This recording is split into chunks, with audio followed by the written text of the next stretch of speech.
Addiction is a brain disorder characterized by convulsive engagement in substances that reward the addict's body despite the consequences. Addiction can range from cigarettes to alcohol and to extremely hard and harming drugs. Addiction is a disease and loss of control over one's body. Addiction can sometimes be reversed, but for some people, their body's just too far gone and they need that substance to physically live. People suffer from addiction for many reasons. As a teen, they could have been peer pressured to try a drug, and then it went into an addiction as they got older and they couldn't live without it. Sometimes people have suffered from mental and physical abuse in their childhood, and they need that alcohol or drug to cope and forget. And then there's also many other mental health issues that play a part in an addict's life. A list of effects, current and future, of an addict is about a mile long. Addicts can suffer from mental and emotional issues for most of their lives. Mental health issues include anxiety, stress, depression, PTSD, schizophrenia, and previous abuse. 50% of addicts who have previously struggled with mental health are more likely to have grown up with an abusive or addictive parent. In addition to those mental health issues, there are also many long-lasting physical and health issues that include bad sleeping habits, neglecting hygiene, mood swings, cancer, liver failure and liver diseases, seizures, strokes, and lung diseases. People with addiction often push away their family, not on purpose, but because their substance abuse is taking over their right mind and all they can think about is when they're going to be drunk or high next. Addiction affects the family, leaving long-lasting and terrible memories. In Canada, any given year, 1 in 5 Canadians struggle with mental health and addiction issues. 1 in 10 families struggle with an alcoholic or substance-dependent parent.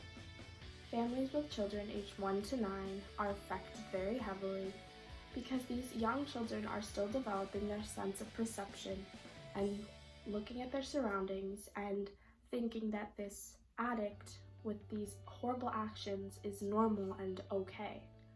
Teenagers ages 11 to 18 are affected emotionally and mentally very heavily. 3 out of 4 teens having a parent with an addiction will struggle with anxiety, stress, PTSD, and depression even when they're older. Addiction also puts very heavy strains on child to parent relationships, and often kids might not want to interact with that parent. The possibility of children growing up to be addicts is 25%, so 1 out of 4 children with an addictive parent will grow up to be addicts. The spouse of an addict is also very heavily affected. They love their husband or wife, but they don't know if they should stay or leave. There's a lot of conflict. They might have kids and they want to protect their kids, so staying in that relationship could be better or worse. It also could be a physical or verbal abusive relationship, but they still don't know how to leave. This can affect the spouse in very heavily emotional ways. They can suffer from stress and depression, even in the future. Life with an addict can be living hell, says Lisa Fredrickson. She also coined the term secondhand drinking, which means that children growing up with an addict will most likely become an addict when they're older. Many people who have not dealt with addiction assume that addicts can't or won't get help. They also believe that addicts can't have families or good lives, but that is not the case. Many addicts try to get help many times in their life and have families who stick by them.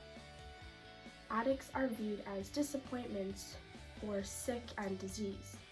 People need to understand that addicts need our help even if they might not want it. To understand some of that addiction, you need to learn about addicts as much as you can. You need to try and understand what they have faced or what they have dealt with in their life. You need to take into account their feelings and how you can help them instead of just an addict in general.